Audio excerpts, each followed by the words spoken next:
Betul ya, pertemuan ke-11, chapter 11. Untuk pertemuan hari ini dan pertemuan ke depannya itu lebih ke coaching karir.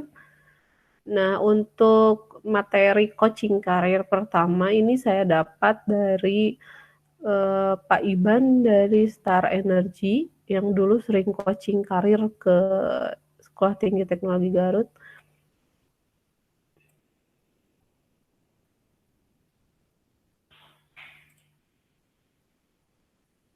Nah, di sini kelihatan? Kelihatan? Kelihatan, Bu. Nah, ini judul coaching karir hari ini mengenai Facing the Fourth Industry Revolution Challenge. Nah, di sini hal yang pertama adalah where. Jadi, where are you going? Kemana kalian atau kemana kamu akan pergi? Jadi, setelah lulus dari STT Garut itu, kalian mau pergi kemana? Nah, itu harus dari sekarang mulai kalian pikirkan. Lalu, if you don't know where you are going, you will probably end up somewhere else. Jadi jika kamu tidak tahu kemana kamu akan pergi setelah lulus dari STT Garut ini, kamu nanti mungkin akan berakhir di suatu tempat. Tapi secara psikologi itu, if you don't know where you are going from here, jika kamu tidak tahu kamu akan pergi kemana dari sini, kamu akan berakhir menjadi someone else. Kamu akan berakhir menjadi orang lain. Artinya, mimpi atau karir yang kamu cita-citakan itu nanti akan terganti jadi bukan yang kamu inginkan. Misalkan kamu ingin jadi dosen, tapi karena suatu keadaan dan lain sebagainya, kamu berakhir menjadi seorang marketing misalkan. Nah, itu kamu berakhir menjadi orang lain, menjadi someone else. Makanya dari sekarang, kamu pastikan kamu mau kemana. Where are you going? Kamu mau pergi kemana? Kenapa? Kalau ini lebih ke pengenalan, itu kita nggak usah lah, kita lewat. Why? Di sini kenapa? Jadi karakter itu 65%, kita itu ya, yang dicari orang itu biasanya karakter itu 65%, minat itu 5%, dan kemampuan itu 30%. Lalu siapakah kamu? Itu yang harus kalian pahami juga. Setelah kamu tahu kamu mau pergi kemana, kamu tahu kamu itu siapa, atau kamu itu mau menjadi apa, atau kamu itu ingin menjadi apa, atau ingin mempunyai cita-cita apa. Who are you? Atau kamu tahu diri kamu itu seperti apa, bakat kamu apa, minat kamu apa, kemampuan kamu apa. Dan ini adalah grup dari generasi. Biasanya yang sekarang lagi booming itu adalah generasi milenial atau disebut juga generasi Z. Nah, di sini generasi itu dimulai dari tradisional, itu lahir kurang dari tahun 1945, dan praktikal, orangnya adalah seorang praktikal. Jadi hidupnya itu mengalami peperangan dan lebih ke cara bertahan hidup itu seperti apa. Fokusnya itu bertahan hidup. Itu yang tradisional. Lalu ada era baby boomers. Di baby boomers ini itu lahirnya dari tahun 45 sampai tahun 1960. Itu free spirit, jadi jiwanya bebas, social cause oriented, dan berorientasi sosial, dan percaya tidak percaya dengan pemerintah dan pengembangan baru. Jadi mereka tidak terlalu percaya dengan teknologi. Lalu ada generasi X. Di sini tahun 1960 sampai dengan 1980. Orang-orang yang lahir di generasi X ini less supervision, lalu MTV generation, lalu birth control, open culture. Jadi lebih terbuka, supervisinya lebih berkurang. MTV generation, jadi generasinya generasi MTV. Lalu ada generasi Y. Di sini atau generasi Y itu tahun 80 sampai 2000. Di sini disebut juga eco boomers. Di sini increase use of media and digital technologies. Jadi di era ini banyak yang menggunakan media dan digital teknologi atau teknologi digital. Lalu orang tuanya juga banyak yang bekerja dan lebih percaya diri dan ambisius, tapi merasa ada keterbatasan. Itu di generasi Y. Nah, selanjutnya generasi Z. Ini yang digadang-gadang sebagai generasi milenial, itu lahir di tahun 2000 sampai 2010. Itu mereka itu lahir di generasi di mana internet dan sosial media itu sudah booming dan merasa insecure, lalu lebih pintar dan lebih dewasa dan ingin mengubah dunia. Jadi pemikiran mereka itu jauh ke depan, punya angan-angannya itu jauh ke depan. Itu orang-orang yang lahir di generasi Z. Jadi kalau di generasi X, Y itu banyak, kalau ditanya cita-cita apa itu, misalkan menjadi polisi atau dokter, di generasi Z itu beda lagi. Cita-cita ingin jadi apa?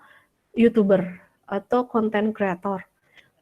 Nah, itu generasi itu yang membedakan generasi-generasinya atau pemikiran, pola pikir dari setiap generasi.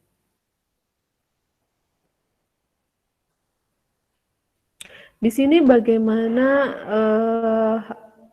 membentuk otak kamu nih supaya kamu tahu apa tujuan dari karir kalian atau apa tujuan dari karir kamu. Apa sih tujuan dari karir kamu? Lalu people with goals succeed because they know where they are going. Jadi mereka yang mempunyai tujuan itu lebih sukses atau karena mereka tahu arah tujuan mereka itu kemana.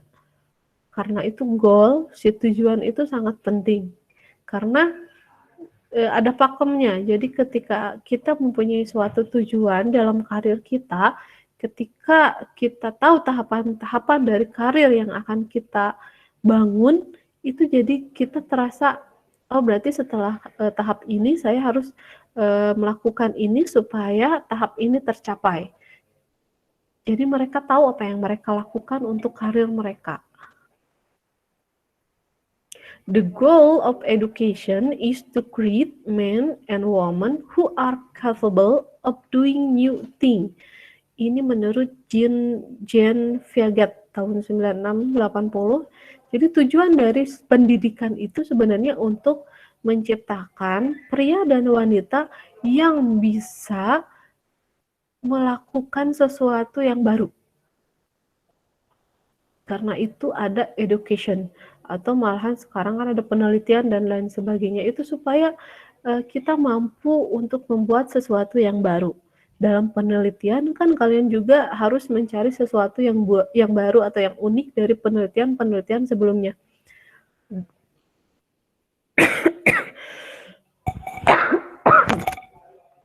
Lalu making new thing itu, let's understand your obligation, make industry revolution and your option. Jadi kalian tahu nih, kalian harus tahu industri kedepannya, revolusi industri kedepannya itu seperti apa, obligasinya itu seperti apa, dan pilihan kalian itu nanti, pilihan yang akan kalian ambil itu apa saja.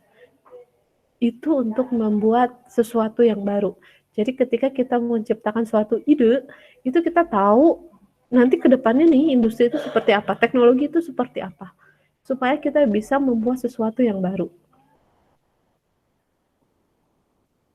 Di sini ada people versus school, learning and development accountability.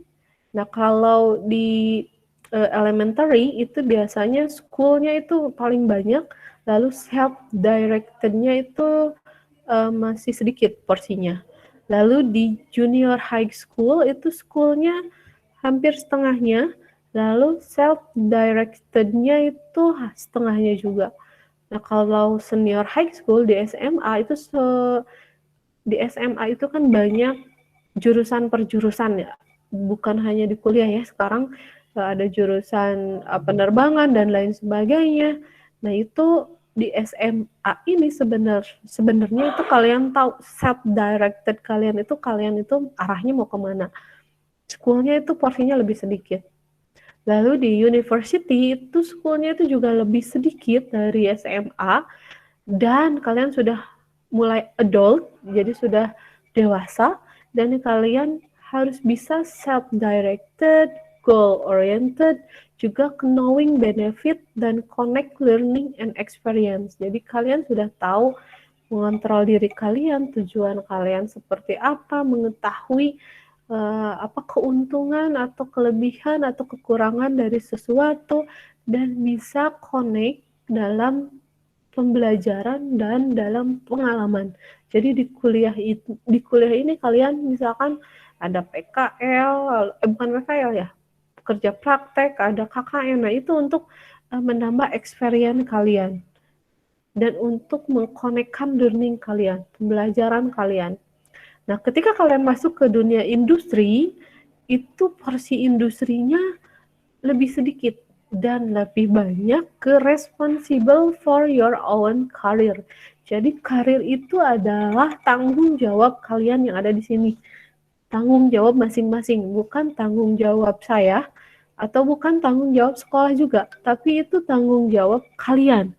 Karir kalian itu tanggung jawab kalian dan pilihan kalian. Kalian mau berkarir di mana, kalian mau menjadi apa, itu keputusan kalian, itu keputusan kalian, dan kalian bertanggung jawab atas karir kalian sendiri.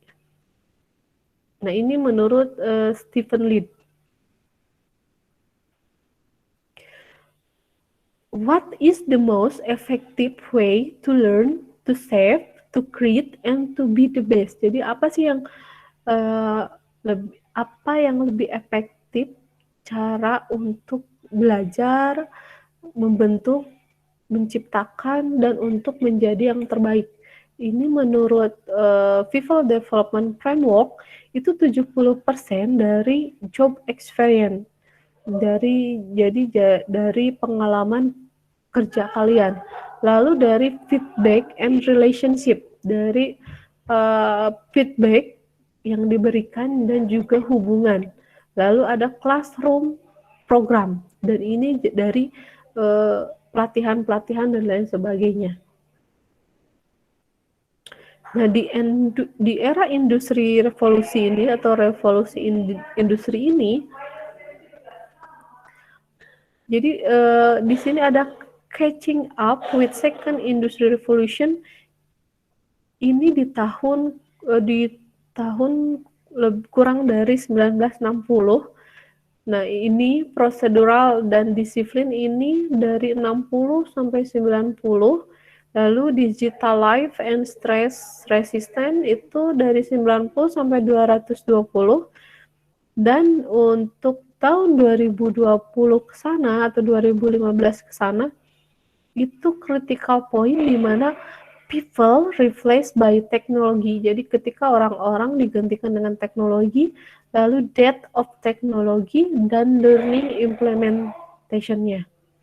Jadi first revolution itu tahun 1750 dari agrari ke tekstil dan iron. Dari second revolution tahun 50 itu dari steel, oil, dan electricity. Third revolution itu tahun 80, itu dari visi, internet, communication, dan teknologi. Nah, fourth revolution selanjutnya, era industri keempat itu kita nggak tahu ke depannya seperti apa, teknologinya seperti apa. Nah, job condition di World Economic Forum report tahun 2016 bahwa di Fourth Industrial Revolution start in 2015 dan big impact-nya itu tahun 2020 dan 7,1 million job will loss. Jadi 7,1 juta pekerjaan itu akan hilang. Kenapa ya? Karena tadi banyak sekali yang tergantikan. Jadi yang pertama yang harus yang kalian lakukan adalah pick your future.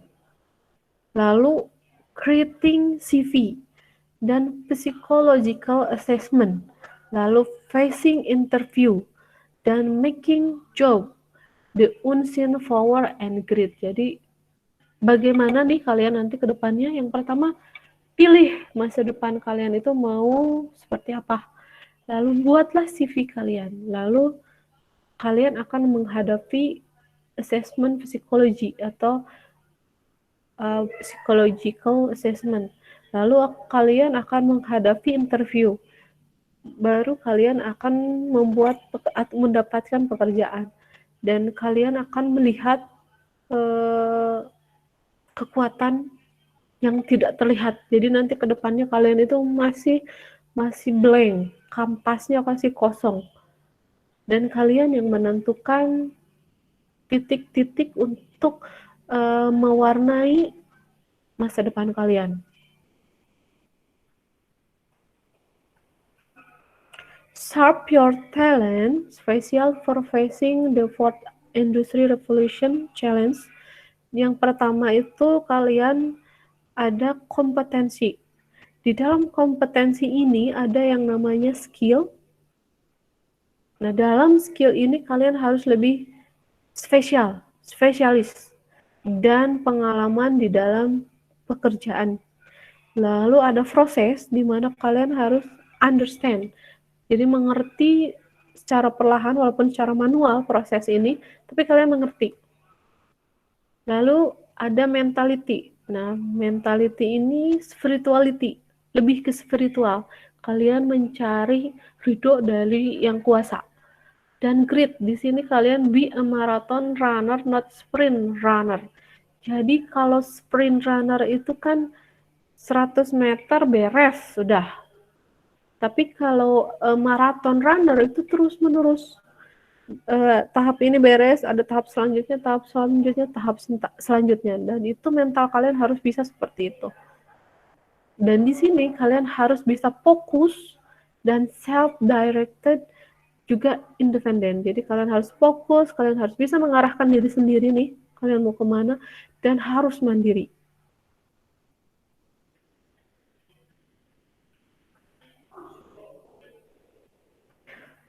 Nah ini New Employment Outlook di tahun 2015 sampai 2020, ini di Computer and Mathematical itu ada 405 kebutuhan, dan di Architecture and Engineering itu ada 339. Plus itu berarti kebutuhannya semakin hari semakin meningkat. Nah, your opportunity kalian, jadi opportunity kalian di sini kalau di bidang teknologi itu ada mobile internet dan cloud teknologi, ada processing power dan big data, ada new energy supply and technology, lalu ada IoT, ada sharing economy, crowdsourcing, lalu ada robotik, ada autonomous transport, ada artificial intelligence, ada manufacturing, ada 3D printing, ada material dan bioteknologi. Jadi di sini kalau kalian lihat nih, ini yang paling banyak itu yang mana? Nah, kalian pilih kerjaan yang menurut kalian, oh ini kesempatan kalian lebih banyak di sini. Berarti skill itu yang kalian akan asah atau akan kalian lebih tekuni daripada skill yang lain. Nah, sekarang kita masuk ke cara membuat Create Marketable Curriculum Vitae. Nah, untuk Curriculum Vitae kalian, membuat Curriculum Vitae itu seperti apa? Yang pertama, alive and legal itu si CV itu atau kurikulum kita itu adalah a live and legal document that describe your life, summarize your experience, and record your journey. Jadi uh, berisi hidup kalian atau berupa legal dokumen yang menceritakan hidup kalian, disimpulkan pengalaman kalian, lalu petualangan kalian seperti apa. Tapi yang berkaitan dengan pekerjaan yang akan kalian ingin dapatkan. Bukan misalkan menceritakan diri kalian terus curhat, bukan seperti itu. Nah, kurikulum PT konten itu biasanya berupa short profile. Jadi profil kalian secara singkat, lalu education, sekolah, lalu working experience, kerjaan kalian, award, penghargaan, organization, organisasi, lalu certification, sertifikasi, lalu skill atau kompetensi, lalu achievement atau inisiatif, and more. Jadi kalian di dalam CV itu tulis yang benar-benar menurut kalian penting untuk mendapatkan pekerjaan tersebut. Ini contoh dari CV-nya, dan nanti minggu depan kalian tugas untuk mengumpulkan CV. Jadi dari sekarang kalian buat CV, nanti tugasnya saya upload ke Classroom.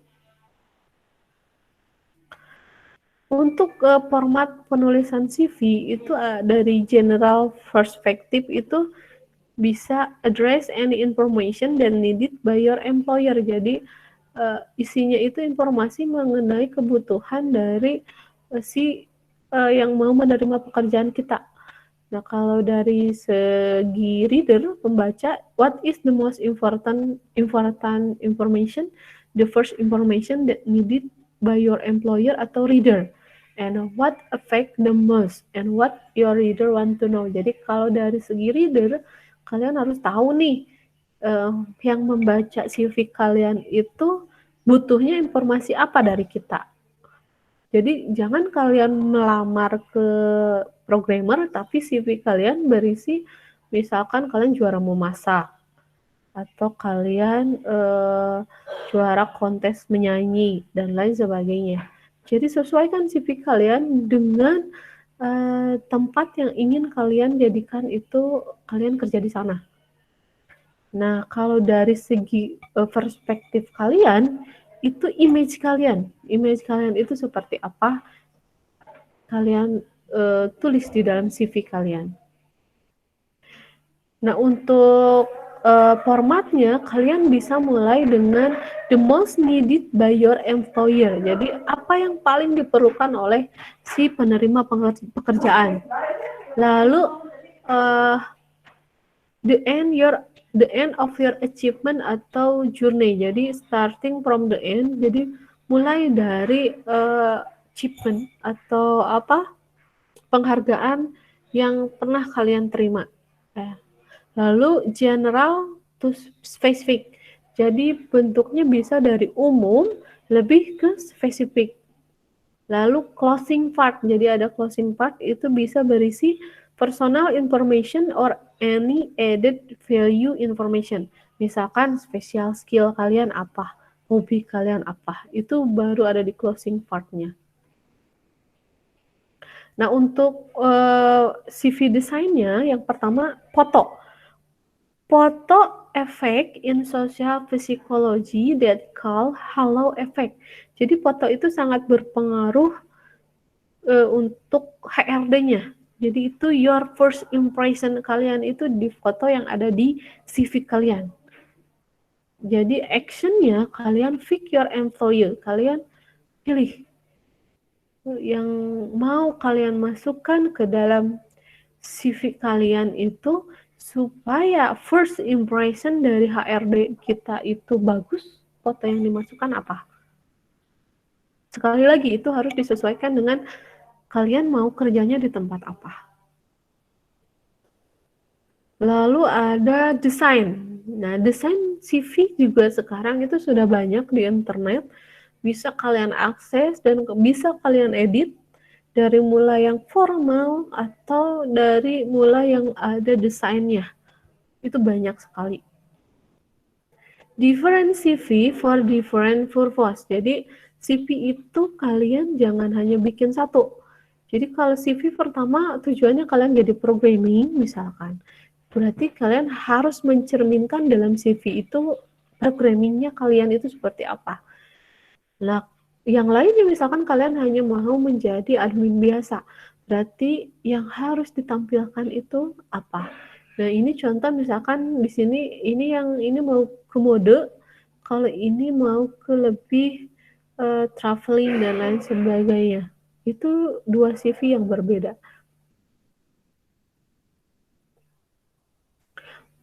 Ada quote yang yang beliau sukai itu adalah word are nothing. Jadi kata-kata itu bukanlah apa-apa, tapi action itu adalah segalanya. Action are everything.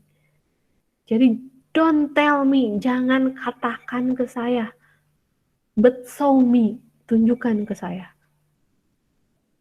Jadi jika kalian semisalnya ada yang tanya, Bu, gimana cara supaya kita mempunyai supaya kita punya perencanaan karir yang bagus. Kalau saya misalkan kamu harus membuat ini bla bla bla bla bla. Itu kan hanya kata-kata juga ya dari saya. Dan kalian oke, Bu, siap. Itu juga kalian balasnya dengan kata-kata. Dan itu nggak berarti apa-apa. Yang berarti itu ketika kata-kata kalian itu kalian show, kalian tunjukkan dengan buktinya. Ada ibu memang ada buktinya, misalkan saya menceritakan hal yang berdasarkan dari pengalaman saya. Jadi insya Allah semuanya berdasarkan dari pengalaman saya dan sharing pengalaman dari beberapa alumni. Nah, psychological assessment itu seperti apa? Nah, biasanya psychological assessment itu berupa tes, lalu pelatihan, IQ, atau second assessment will be easy. Jadi nanti assessment kedua itu akan lebih mudah ya. Jadi jangan ikut yang pertama, ikut yang kedua aja. Yang kedua biasanya lebih mudah daripada yang pertama. Faktanya psychological assessment itu adalah berupa profiling. Juga most people were trapped by their psychology testing guide book. Jadi yang namanya ini kan psikologi ya. Jadi yang dites itu psikologi kalian. Jadi jangan kalian jawab sesuai dengan yang buku kalian baca harus ini, tapi harus yang mencerminkan kalian. Ya, jadi IQ is just one small part of the assessment. Jadi IQ ini hanya bagian kecil dari assessment tersebut. It is not the test that change your personality, but your decision does. Jadi tes ini bukan untuk mengubah personality kalian atau kepribadian kalian, tapi ini adalah decision, jadi keputusan yang akan kalian buat di dalam situasi tertentu. Makanya ikuti naluri kalian, jangan mengikuti buku yang jadinya akan aneh. Karena orang psikologi itu biasanya tahu mana yang benar-benar mencerminkan diri kalian, mana yang ngejawabnya itu supaya kelihatan baik atau supaya kelihatan bagus. Nah, kesalahan dari psychological assessment itu banyak yang belajar dari buku psikotes. Jadi kalian baca tuh buku psikotes dan menurut kalian jawaban yang dari buku psikotes itu adalah mutlak. Padahal yang namanya psikotes itu kalian loh yang ditesnya, bukan buku atau bukan orang lain. Lalu build assumption. Jadi kalian nih misalkan tes psikotes ada satu situasi kalian harus memberikan keputusan seperti apa. Tapi kalian malah berasumsi meren jika jawabannya A itu akan lebih baik. Padahal jawaban kalian itu lebih kecil misalkan, tapi menurut kalian A itu lebih bagus. Jadi jangan seperti itu. Lalu listening to kata orang, not from the psychologist. Jadi jangan mendengarkan kata orang. Lalu manipulate. Jadi kalian memanipulasi jawaban itu dibagus-bagusin lah supaya kalian terlihat bagus. Padahal itu belum tentu bagus di mata seorang psikologis. Lalu apa yang dilakukan untuk psychological assessment ini? Yang pertama adalah enough rest, enough rest and sleep. Jadi cukup tidur yang cukup, lalu bangun pagi, lalu sarapan, dan ikhlas. Let it go. Jadi nothing tulus aja. Kalian kalau psychological plus psychological assessment itu kalian let it go aja, ikhlas aja. Kalian mengerjakan sesuai yang kalian mampu, sesuai diri kalian, lalu let it go aja. Setelah itu biasanya ada facing interview. Nah, di interview ini expect to unexpected. Jadi kalian mengharapkan sesuatu padahal itu tidak terduga. Nah, misalkan contohnya seperti ini. Make a chair and take a seat. Itu ada juga yang wawancaranya seperti itu. Saya juga pernah pengalaman wawancaranya itu ternyata saya hanya harus membaca teks bahasa Inggris lalu diartikan. Nah, jadi wawancara itu tak terduga. Kalian bisa bisa bisa cari cara wawancara dan lain sebagainya, tapi kadang itu tidak terduga si wawancaranya itu. Dan untuk menghadapi interview yang harus kalian siapkan, yang pertama adalah talk tempo. Jadi tempo kalian berbicara. Jadi jangan berbicara terlalu cepat, jangan berbicara terlalu lambat. Jadi atur temponya. Lalu gathering experience record. Jadi cari informasi mengenai pengalaman-pengalaman di bidang tersebut. Lalu cari mengenai informasi mengenai pekerjaan tersebut. Dan discuss interview strategy with expert. Diskusikan interview, nah bagaimana sih cara strategi interview dan lain sebagainya dengan yang menurut kalian beliau adalah expert di dalam masalah interview itu. Dan untuk at waiting room, ketika kalian menunggu interview, kalian harus bisa reduce stress, mengurangi stres kalian, lalu measure competitor. Kalian tahu nih sekeliling kalian ada kompetitor kalian nih. Kalian lihat kemampuan kompetitor kalian itu seperti apa. Juga build relationship. Jadi selain kalian melihat kompetitor kalian, kemampuan kompetitor kalian, kalian juga build relationship. Kenapa? Itu bisa jadi nanti sharing pengalaman dan lain sebagainya dari build relationship tersebut.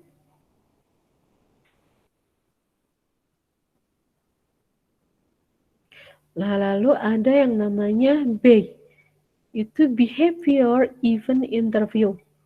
Di sini kalian ada misalkan positive and structure interview, lalu fokus on true experience, lalu open-ended question, lalu using star model. Jadi biasanya si event interview itu adalah mengecek background of the case atau situation, lalu test your role, peran kalian, lalu action, what did you do, apa yang pernah kalian lakukan, lalu resultnya dari yang kalian lakukan itu hasilnya seperti apa. Jadi kalau kalian mau menceritakan sesuatu, situasi kalian seperti apa, lalu di dalam situasi tersebut peran kalian seperti apa, dan aksi kalian di dalam role tersebut seperti apa, dan result dari hasil dari peran kalian itu atau dan dari action itu apa. Itu yang harus kalian camkan. Nah, untuk making a job, kalian bisa membuat pekerjaan, ini contohnya, eee, Nadiem Makarim, kalau ini dari Skynet ya, William R. Hewlett dan David Packard, lalu ada Skynet, lalu ada Nadiem Makarim yang sekarang beliau menjadi Menteri Kemdikbud kita. Nah, ini adalah the unseen power, jadi, kekuatan yang tak terlihat, dan greed, the power of passion and pers perseverance. Jadi kekuatan dari passion kalian. Nah itu, adalah, apa, yang harus kalian lakukan ketika kalian akan menghadapi dunia kerja atau ketika kalian akan lulus.